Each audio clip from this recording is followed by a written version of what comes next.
Hey guys, welcome back to the channel. This video here is not going to be that long. This is kind of part 2, step 2 in our planer molder build. We moved all the kiln dried lumber that we normally keep over here in a nice convenient dry place. That place no longer exists, so it had to move. It's all out in another building we got over here. Today we were preparing for concrete.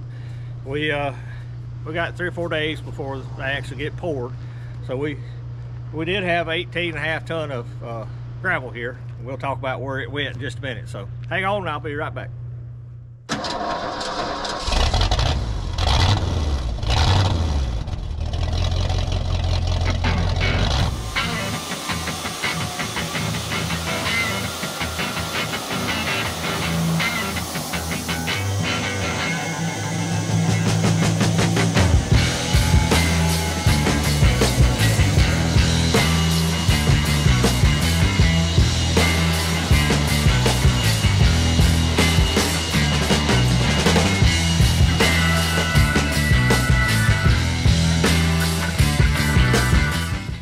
Okay guys, we're back. Let's talk about our concrete.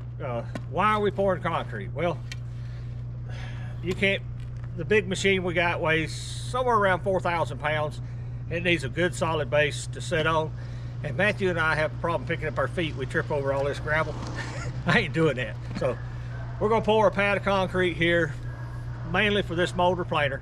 Our thickness is gonna be 5.5 inches. That's the same thickness that's in that building behind us. We've had this big tractor on it numerous times. 3, 4, 5,000 pound logs, plus the way the tractor hadn't seen any cracks, any problem. It's a 4,000 PSI mix with fiber mesh. We're gonna do the same thing here. We're gonna do a 4,000 PSI mix with fiber, but I am gonna add some rebar in this pour. Let's go here and start. To get where you're going, you gotta have a plan, and the bulk of our molder planer is gonna sit right here. So all that weight is gonna come with a certain amount of vibrations, harmonics, whatever. We're gonna put a lattice grid underneath this machine of rebar, probably 5-6 foot across, 10 foot long, just to lock it up real good. Along this meeting wall where the 2 slabs meet, we're gonna take probably 1/2 inch rebar about every 2 foot, drill a 6/8 inch hole and stick a 12-14 inch piece of rebar in there to tie these 2 slabs together so they never want to wander apart in the future. We had 18.5 ton of gravel a couple hours ago. Well, Matthew and I are standing on it now. I knew it was out of level. It was built that way intentionally to shed water. And then we built this roof on it and we never leveled it up. So today's the day we paid the piper. We put 18.5 ton of stone in here and took tractors and walked it in, mashed it in. It's hard as a rock. We got our batter boards up. They're all set with the transit at perfect grade. Now you astute viewers will notice we don't have many vertical bars holding the top of the form. We're gonna pick those up at Lowe's tomorrow. I've been laying off buying the round metal stakes, 18, 24 inches long. We're gonna own a bucket full of them now. So when we come back tomorrow, we'll have them and we'll put a bunch of them in. But for today, we just put in the minimum amount of wood stakes. You guys ever done concrete? Driving a wood stake in gravel is no fun because everything underneath this gravel bed is a gravel bed. It's 2.5 feet of gravel here, and it's like concrete. The only thing I found that would go in it was some 5/4 hickory boards I cut down to like 2 wide and tapered them. You could drive them in, but this stuff, it just shatters. Pine, it ain't tough enough. So, what else, Matthew? We got our let's talk about 4 foot this. by 4 foot opening here. Okay, it's probably the same with most utilities. When you have a meter base, you cannot frame in that meter base. It has to be accessible from the outside. So what we're gonna do is we'll build a wall here. It'll come in and then dive back.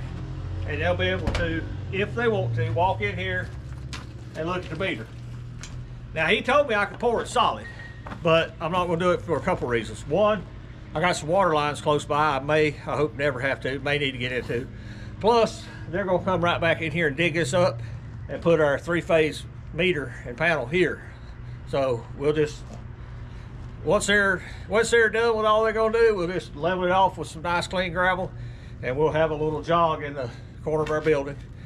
I knew it when I had them put it here, but I didn't have anywhere else to put it at the time because I didn't want it on that end, because that building's gonna get longer one day. So that's what you gotta do. Yeah, the other part of the rebar, we're gonna have a 18 to 20 foot sliding door here, probably 2 doors, and they're probably all gonna slide that way. And we know we'll be driving the big tractor, the little tractor, both up into here and picking up a stack of wood that comes off the motor planer. So we'll put in a lattice of rebar here, as well as we'll be bringing our tractor in here to grab the mill and pull the mill back out when we have to clean the floors. So we'll add some extra rebar here, just belt and suspenders. This rebar is not, or this concrete's not cheap. North of $3,000 worth of concrete. Plus I gotta pay the guy that's gonna put it down for me, and adding a little money to make sure your product lasts is well worth it at this point. You know, if you cheap out on this, you will live to regret it. Your concrete cracks, splits, and then you gotta deal with it from then on, or tear it up and repair it. So just spend your money up front, bite the bullet, grab your wallet, hang on tight, you know. Anything else, Matthew? Out here, the reason there's no outer form board, what we're gonna do, they're gonna back in here and he's gonna dump 10 yards. And he's gonna pour this, and he's gonna form up our level across this. And while they're waiting on the second truck, this will harden up enough, and he starts pouring over there, we can take this form board off, and then we're gonna have a tapered ramp run out, hopefully about 6 feet, or until we run out of concrete. That's why there's no outer form. It's not needed, because it's going to be an infinity pour. When it goes out, it runs out, that's where we stop, and we'll just put gravel back up to it. But we wanted a nice smooth transition coming up into the building. We've always had a hump over here. Didn't matter how much gravel we put in, it would always settle, and you'd end up with a hump trying to come in the building. So we're gonna try to do better here. I think that's gonna cover it, guys. Don't be afraid of concrete. If this was a small pour, Matthew and I'd do it. But I hired a guy that's been, 3 years ago, he was doing millions of dollars worth of concrete. He runs a sawmill now and does construction work, but he still does a little concrete on the side. So he's gonna help us out.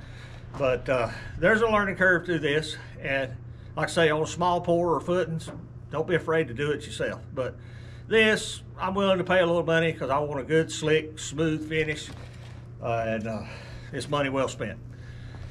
I believe that's going to do it. Guys, we appreciate you watching our channel. We greatly, greatly appreciate it. Can't believe how many people love to see what Matthew and I do every day. If you don't believe it, Matthew's here. I'm behind the camera most of the time. Yeah, I try to get in front of it, but he hides out behind the camera a lot.